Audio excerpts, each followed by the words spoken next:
Hi guys, on se retrouve aujourd'hui pour une nouvelle vidéo et aujourd'hui je suis très contente de vous retrouver après quelques semaines d'absence pour mes vacances. Je reviens donc là une petite semaine chez mes parents pour récupérer quelques affaires. Je vous ferai un update dans lequel je vous expliquerai un petit peu tout ce qui est en train de se passer en ce moment. Et donc j'ai pensé que j'allais vous tourner un update lecture parce que comme je suis en vacances, j'ai lu énormément et de très bonnes choses. Donc là aujourd'hui je vais vous présenter 4 livres que j'ai lus il y a un petit peu de temps, donc je vais faire de mon mieux pour faire appel à mes souvenirs. Mais voilà, je vais vous présenter donc 4 livres. Il y a du bon, il y a du moins bon, mais globalement ça reste quand même un bon update. Donc voilà, n'hésitez pas à le visionner en entier si vous voulez quelques idées de lecture. Et on va commencer tout de suite sans plus tarder avec un livre que j'ai lu sur ma liseuse. J'ai lu 1984 de George Orwell et comment vous dire que j'ai adoré ce livre. Je l'ai lu donc en lecture commune pour le petit book club que j'ai avec mon copain. Donc en fait on a décidé donc de lire 1984 qui était un ouvrage qui nous disait énormément à tous les deux depuis quelques temps. Si vous ne connaissez pas du tout l'histoire de 1984, c'est un livre donc qui a été publié dans les années 40, si je me trompe pas, aux alentours de 49, quelque chose comme ça. Et en fait c'est tout simplement un livre qui retrace l'histoire d'un homme qui s'appelle Winston. Et Winston vit dans un monde où en fait, comment dire, disons qu'un régime totalitaire a complètement pris le dessus sur sa vie. Winston habite à Londres. Et ce régime, régi par le parti, fait de leur vie un enfer où tout est contrôlé. Ils sont en permanence épiés par des télécrans qui sont des espèces de petites radios slash caméras en fait, qui les espionnent, qui diffusent de la musique, qui diffusent quelque chose qui s'appelle la minute de haine, pendant laquelle on leur diffuse voilà soi-disant des images et des slogans en fait contre leurs ennemis, contre lesquels ils doivent se battre.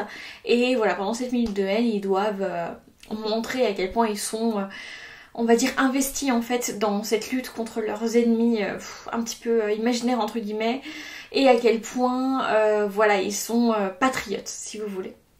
Donc si vous voulez, en fait 1984 c'est une dystopie, probablement la dystopie la plus célèbre de la littérature, et c'est totalement un coup de maître puisqu'en fait George Orwell a réussi l'énorme prouesse de mêler une écriture incroyable. Il y a une grande attention sur le son des mots.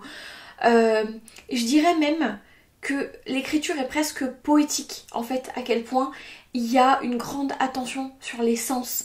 On a beaucoup de choses au niveau de l'ouïe, du goût, du toucher, du regard. On a énormément de choses en rapport avec les 5 sens.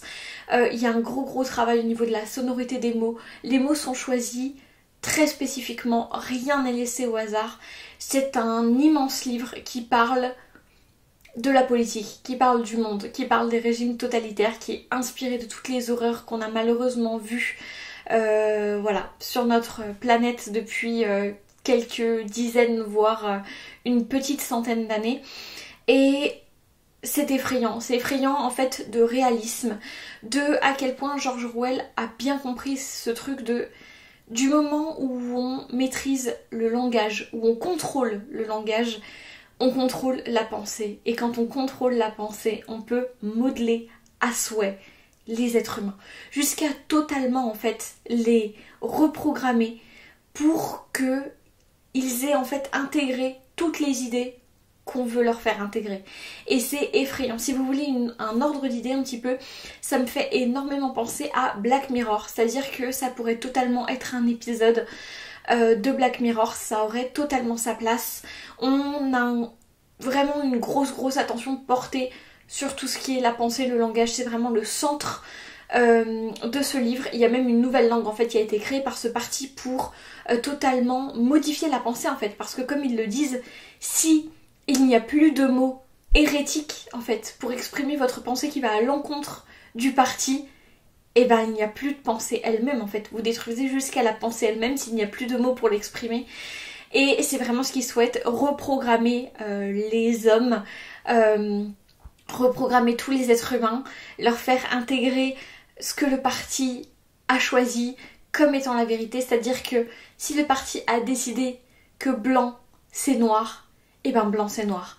Et si vous vous mettez à penser que blanc c'est blanc, vous êtes dangereux et reprogrammable pour qu'à la fin vous arriviez à dire de vous-même que blanc c'est noir. Et c'est incroyable à quel point il montre que la pensée est modelable, à quel point il montre que tout est contrôlable, que une société totalitaire peut aller jusqu'où elle veut en fait, et que à la fin il n'y a même plus du tout de limite que la pensée, que en fait il y a forcément un moment où vous allez craquer et vous vendre, même si vous essayez de contrer cette société là, parce que vous êtes épié jour et nuit, même pendant votre sommeil, si vous avez le malheur de lire quoi que ce soit en dormant, tout est épié, vous n'avez plus de secret pour personne et c'est effrayant. C'était génial à souhait, j'ai adoré et je vous recommande chaudement cette lecture. Si vous avez longtemps hésité à la faire, allez-y parce que franchement c'est incroyable, vous n'allez pas le regretter. On va continuer dans les livres plus costauds avec Par-delà le bien et le mal de Nietzsche, que je vous avais présenté donc dans mon book haul. Je vous avais déjà fait un petit... on va dire un premier petit retour parce que je l'avais bien entamé au moment de ce book haul. J'ai adoré Par-delà le bien et le mal. Comme je l'avais dit dans le book haul, attention, si jamais c'est une lecture que vous voulez faire, c'est un livre qui est très peu accessible si vous n'avez pas de solides bases de philosophie. On va parler d'énormément de concepts très complexes. On va parler de grands concepts de la philosophie, de la noumène de Kant, de plein de choses comme ça qui sont très complexes, de la métaphysique. Si c'est des mots avec lesquels vous n'êtes pas du tout familier, je vous conseille de faire des petites recherches en amont, d'acquérir une petite base peut-être avec des livres un peu plus accessibles et ensuite de basculer vers celui-ci, parce que Nietzsche, on va dire que Nietzsche c'est soit l'un ou l'autre, soit vous l'aimez, soit vous le détestez. Nietzsche, il est à l'opposé du politiquement correct. Là, dans ce livre-là, comme son titre l'indique, il nous propose en fait d'aller par-delà le concept de bien et de mal. De nous montrer pourquoi le mal, pourquoi la jalousie, pourquoi l'envie, la corruption, pourquoi tous ces sentiments violents sont nécessaires à la vie. Pourquoi si vous les retirez, vous retirez l'essence de la vie même. Pourquoi du coup ça n'a pas de sens en fait de rechercher une société totalement exempte en fait de criminalité, de défauts, de sentiments violents comme ça, passionnels. Je dois dire aussi que les 2 tiers du livre, les 2 premiers tiers m'ont beaucoup plus intéressée que le dernier tiers, dans lequel il fait vraiment une analyse approfondie de la société allemande aujourd'hui, ce qui m'a du coup, enfin aujourd'hui, à son époque, ce qui m'a du coup beaucoup moins parlé. Par contre les 2 premiers tiers dans lesquels il évoque plein de choses, il évoque notamment la religion. Nietzsche n'était pas un grand fan des catholiques. Il parle du fait que le catholicisme a appris en fait au peuple à plaindre la souffrance, à s'en contenter en fait au lieu de l'assumer pleinement. Et voilà, il détruit plein de concepts comme ça, c'est vraiment brillantissime. Il parle également de la volonté de puissance, de pourquoi est-ce que cette volonté est nécessaire, pourquoi c'est elle en fait qui nous pousse à faire des choses, pourquoi est-ce qu'elle est logique en fait et ne devrait pas être finalement combattue, puisque la volonté de puissance est ce qui fait de nous des êtres humains et ce qui fait qu'on est encore en vie en fait aujourd'hui. Et voilà, j'ai trouvé que c'était un livre très intéressant qui m'a appris beaucoup de choses, qui a un petit peu alimenté déjà ce sentiment que j'avais que le mal ne doit pas fatalement être chassé en fait, qu'on doit plutôt apprendre à soigner ces choses-là, à les accueillir comme étant normales et en fait intrinsèques à l'être humain. Et voilà, c'est un livre que j'ai trouvé très intéressant. Je suis pas d'accord du tout avec tout ce qu'il dit. Faut savoir que Nietzsche, comme c'est dit dans la préface, que Nietzsche en fait est quelqu'un qui a toujours été vu par ses traducteurs, par ses éditeurs, comme quelqu'un de très contradictoire. C'est-à-dire que dans le livre, notamment par rapport aux femmes, il y a beaucoup de phrases où je me suis dit super. Il dit des choses brillantes en fait par rapport aux femmes, et 2 minutes après il va dire quelque chose d'extrêmement misogyne, et en fait c'est comme ça pour à peu près tous les concepts. C'est-à-dire qu'il va dire et oui, et non, et oui, et non, et peut-être, mais en fait peut-être pas. Et donc du coup ça demande d'avoir une grande grande analyse en fait, parce que vous allez lire à peu près tout et son contraire, et enfin à part sur quelques sujets, mais il donne beaucoup de poids de mesure en fait.